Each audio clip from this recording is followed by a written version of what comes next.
Honorable Secretary Fortunato de la Peña of the Department of Science and Technology, Dr. Gregorio E.H. Del Pilar, President of the National Research Council of the Philippines, the officers and governing board of the National Research Council of the Philippines, members of the NRCP, colleagues and friends, my heartfelt greetings and congratulations on the occasion of the 87th founding of the National Research Council of the Philippines. It is indeed timely to recall the value of basic research on the occasion of this anniversary. We all know that there are 4 councils under the DOST. We have one for agriculture, PICARD. We have one for health, the PCHRD. We have the PSHERD, which is dedicated to industry, energy, and emerging technology. And our very own NRCP, the National Research Council of the Philippines, which actually has a special mandate to promote and support fundamental or basic research in all fields of sciences, including the social sciences and humanities. So what is this basic research? Let's try to recall. Basic research can be looked at as a systematic study directed toward fuller knowledge or understanding of the fundamental aspects of phenomena and of observable facts without specific applications in mind. There's also an observation that we cannot actually plan where these discoveries will come from. And so we should give scientists some freedom to pursue where their curiosity takes them. So let's look at what people refer as curiosity-driven research in contrast to application-driven research. Curiosity-driven would lead to what we call basic research or fundamental research, while application-driven problem-solving normally leads to what they refer to as translational research. And in essence, the tie-up between the two is that whatever important applications we would like to do, this can be made relatively easily once we know the rules of the game, once we know the basic science, once the basic science is clear. So just to give an example between basic science and application, example of curiosity-driven research. And this is a comment by Professor Puruganan. One of the biggest technologies in the world for genetics right now is PCR. We're all familiar with the PCR, especially in times of the pandemic, the polymerase chain reaction technology. It started with somebody who just decided to study a bacteria that was growing in a hot spring in Yellowstone. He was interested in what's growing in the hot spring. He was not thinking of developing a new technology, but this PCR technology, that's where this technology came from. So it was out of curiosity. He was trying to fill up a knowledge gap, and a few years down the road, we have the PCR technology. So basic science, if you would really think deeply about it, is the bedrock of progress, the bedrock of society. And in the U.S. National Institutes of Health, for example, the NIH, they continue to spend more than half of their budget supporting basic research projects, and a lot of them actually leading to some Nobel Prizes. Much of the spectacular progress in biomedical science over the last half century is the direct consequence of the work of thousands of basic scientists trying to satisfy their curiosity of how things work in nature. So basic research is really trying to find an exciting question to study and fill up some knowledge gaps that we have identified. Example questions would be, why do plants, despite an enormous regenerative potential, never die of cancer? What are the biological principles underlying symbiosis, and how did it evolve? Questions such as, Why do brown bears, despite inactivity, obesity, and high levels of cholesterol, exhibit no signs of atherosclerosis? How do sharks continuously produce teeth? So these are basic questions, just trying to fill up a knowledge gap. And this is what basic research is all about. So another observation that we cannot really predict where the next important breakthrough will emerge.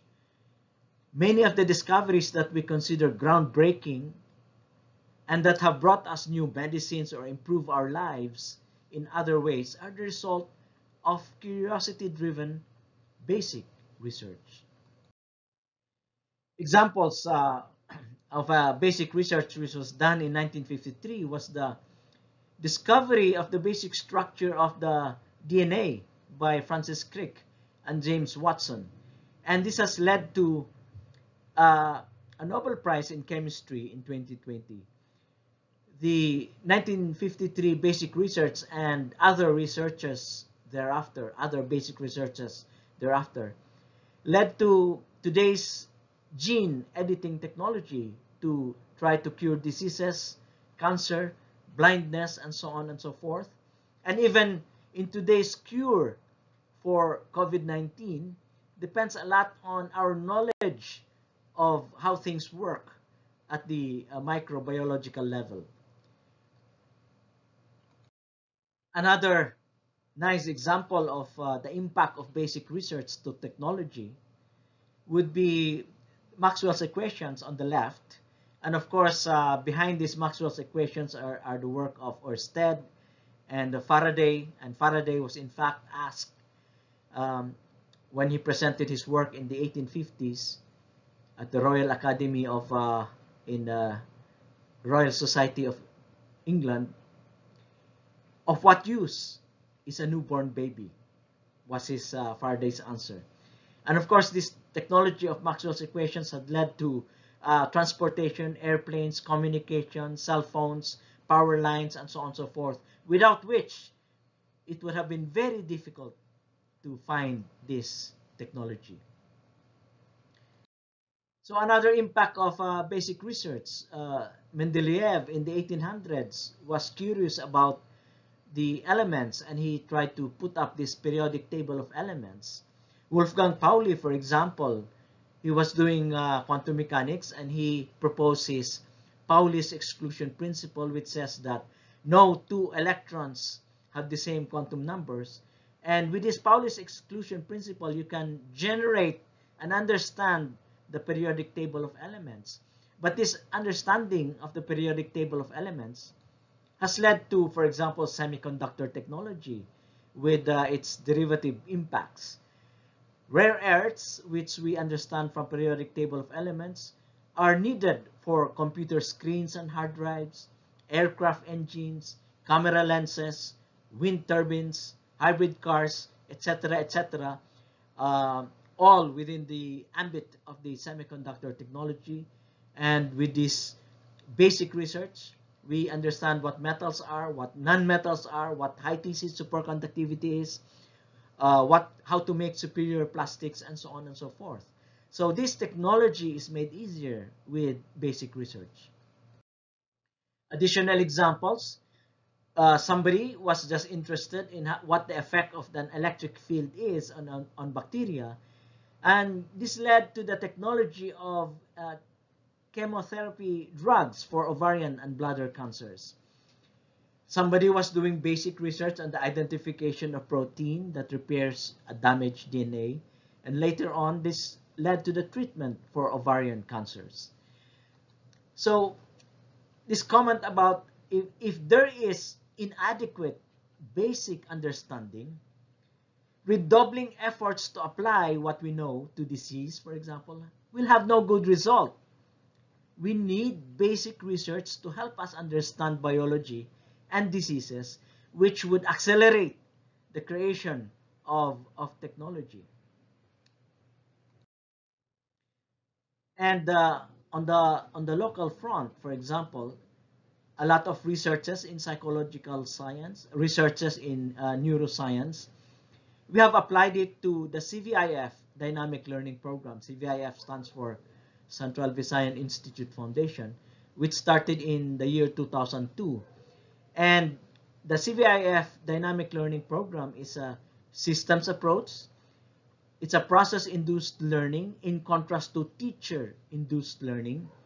And this has been applied to more than 200 schools in the Philippines at the elementary, high school, and college level. But you have to know what happens with the mind, how adolescents are learning, what motivates them, and what keeps this focused flow state of learning.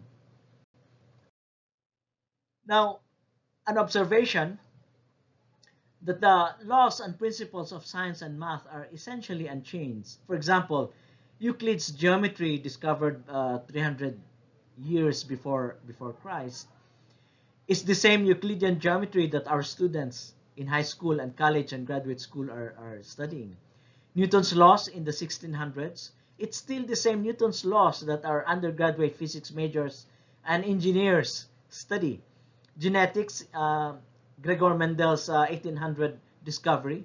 Electromagnetism in the 1800s, it's still the same today. Quantum mechanics, which was developed in the 1920s, it's still being applied today. The gas laws, 1600s, thermodynamics, 1900s. So the output of basic research, once you discover the fundamental laws and principles of nature, they essentially remain unchanged. So that's an observation. On the other hand, technology can rapidly change. I don't know if you have experienced slide rules. I was able to use slide rules way back, but now it's calculators. From landlines, we go to the wireless technology, cell phones. From scalpels, we now go to laser surgery. We had bulky monitors. Now we go to flat screens. And from big computers, we go to laptops. From overhead projectors, we go to LCD projectors. From fossil fuel to solar energy, nuclear energy. Now, all of this technology, the basis of all this technology would be the output of basic research, which is science. No technology can be created which would violate the laws and principles of science. So this has actually a message. Suppose you are trained and skilled to repair bulky monitors. Okay, you're very skillful. Now, tomorrow flat screens come in, then you become jobless. You have to learn a new skill, a new technology. On the other hand, if you are well versed with the basic principles and basic sciences, then in a sense you don't go jobless because the basic science remains the same. The same with, for example, quantum theory of atom, which was developed in the 1920s. It led to the creation of transistors, lasers, nanotechnology, quantum computers, nuclear power, nuclear energy, semiconductor applications, solar power, etc., etc. And this goes on, because once you know how the atoms and molecules work, then you can create the technology. It really depends on your imagination. So just for your emphasis, to repeat, much of the spectacular progress in biomedical science over the last 50 years is really the direct consequence of the work of thousands of basic scientists. And it would be doubling the effort to apply would be difficult if there is inadequate understanding of the fundamental workings of nature. So another example would be from mathematics, people studying orthonormal functions, Debussy, the Debussy wavelets, for example, has led to all this technology in image processing, reconstruction. It led to this, what we are familiar with, this JPEG, digital art restoration, biomedical imaging. And really, basic research is the type of science that the private sector, which requires rapid returns of investment, cannot afford to fund, because it is impossible to predict where and when the next treatment may emerge. The nation must support a broad portfolio of basic research. Energy technologies, environmental technologies, and national security, in fact, all depend on the progress of basic science research. By understanding, predicting, and ultimately controlling matter and energy at the levels of electrons, atoms, and molecules, scientists have the capacity to transform the technologies we use in everyday life. Now, this is an observation, given the long time periods required for practical benefit,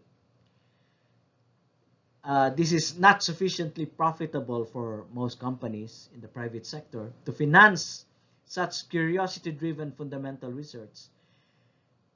This basic scientific research must therefore be adequately funded by governments, both to produce the skilled problem solvers needed by the private sector and because the research results themselves deliver substantial benefits to local economy. Just to give you an example, in the USA, the government, it is estimated that $3.8 billion spent by the federal government over 10 years on the Human Genome Project resulted in 796 billion in economic growth. So there is impact in economy.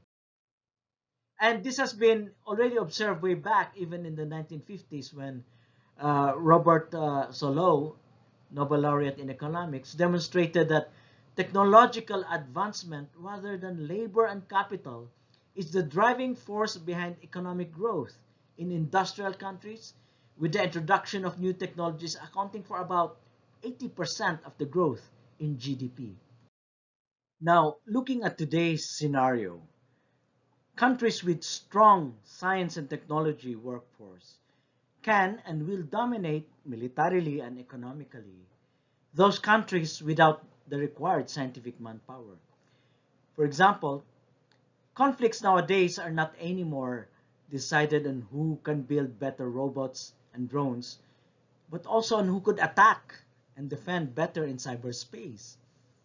Discoveries in science and technology drive an intelligence-based global economy. Today, business decisions are heavily based on data analytics, and you need scientists for that. Better products are manufactured and services efficiently rendered when at pace with rapidly evolving advanced technology. Food production to feed millions would rely on genetic engineering, people who know very well about the basic sciences, mathematics, biochemistry, bioinformatics, among others. For example, for the cure of COVID-19, only countries with the bioscientific expertise can compete. The rest are onlookers, consumers, on the sidelines, and begging for a discounted rate of the vaccine. So, how are we as a country? Well, just to know where we are, this is a measurement of the scientific productivity as measured by the published papers. The left column would be the number of papers produced by each country, which is an indication of their scientific power. And the Philippines is behind some of the Southeast Asian countries like Vietnam, Indonesia, Thailand, Singapore, Malaysia. And in terms of scientific influence as measured by the citations for the different publications, we are again behind some of our Southeast Asian neighbors like Vietnam, Indonesia, Thailand, Malaysia, and Singapore. In terms of the number of researchers, the Philippines would again unfortunately be behind some of our ASEAN neighbors, Vietnam, Malaysia, Thailand, Singapore, and for comparison, in terms of the number of researchers, now this is now the total number of researchers. That means researchers per million times the population of the country, and US and China are way up there. And just to pictorially show this, graphically show this, we have this diagram of the number of researchers per country times 1,000, and again the Philippines would just be teeny weeny bit on the right hand side. So that's where we are now. in terms of scientific power, number of researchers, scientific influence, and so on, output. And it also affects our universities. Like, for example, if you look at the Times Higher Education, in the Times Higher Education, if you look at it closely, about 60% will deal with research, because 30% weight would be on research, another 30% on citations, but you cannot have citations if you don't have publications on research. And we all know this, that the rank of Philippine universities, the Philippines is in the top 500, but and LaSalle 1,000 plus in rank, and that's about it. But however, other countries like Thailand and even Malaysia are doing much better than us. Now, part of the problem actually is a vicious cycle in the Philippines. We lack PhDs and researchers, and this lack of PhDs and researchers, even with this lack, the present PhDs that we have are burdened with a heavy teaching load, administrative duties, and even problematic procurement procedures. And this heavy teaching load and burdened administrative load would lead to researchers having no time to do research. There are only 24 hours in a day. And this lack of time would inevitably result to a scarcity of outstanding research work. And this scarcity of outstanding research work would lead to lack of Filipino researchers in the Philippines who would act as role models for the young to increase the number of PhDs. So we have this type of vicious cycle which we should break. And part of the items that we can break really is the heavy teaching load in the universities. 21 is too much, 18 units is too much, 12 is even too much. UP or De La Salle have 12 units teaching load, but they have a research under load such that only about 2 courses are taught by the PhDs, and that's decent to allow them to do research. Now, what would be the enabling factors for Philippine researchers to do research? Very important is really the time to do some deep thinking, meditative thinking, and this should be there should be a reduction of teaching loads, and this is something which the universities can do. We don't have to rely on the government on that, and this would lead to creation of new knowledge, novel works, and breakthroughs by Filipinos. But this has to be complemented with the access to top international journals and complemented with enabling research grants like the NRCP. So these grants the grant has to be tied and coupled with the time to do research. Even if you pour in a lot of money, if your PhDs do not have the time to meditate, then it would not lead to the creation of new knowledge. And of course, you have to supplement that with international conferences, rubbing shoulders with the experts in the field to create, for the Philippines to continue creating new knowledge. So in terms of grants, just to give you a data of where we are, funds spent to create new knowledge, R&D expenditure in terms of percentage of GDP, the Philippines is way below, again behind some of our ASEAN neighbors like Indonesia, Vietnam, Thailand, Malaysia, Singapore, and all the way Israel and South Korea will be way up there in terms of the percent of GDP spent on research and development. So our problem with the manpower, if you try to analyze this, we need to increase the number of PhDs in science and research and development. And it really starts at the high school level. So we have this graph. We have quite a number of science high schools, but not all of them would enroll in STEM courses. Some of them lose interest in science, so they enroll in non-STEM college courses. Those who enrolled in STEM courses in college, some of them would lose interest. Some of them will be terrorized by teachers, and those who would survive would then go ahead and enroll in the masteral courses, in MS STEM courses. But then at the MS level, it might be because it takes so long to take an MS degree in the Philippines, some of them would lose interest and leave the academe, but some would has the stamina and would continue to enroll for a PhD degree, and then onwards to a STEM career in the Philippines. But then we are really battling with the brain drain. So we can meditate on this graph, and essentially the green arrows should be enhanced to increase our scientific manpower, and the red arrows should be minimized.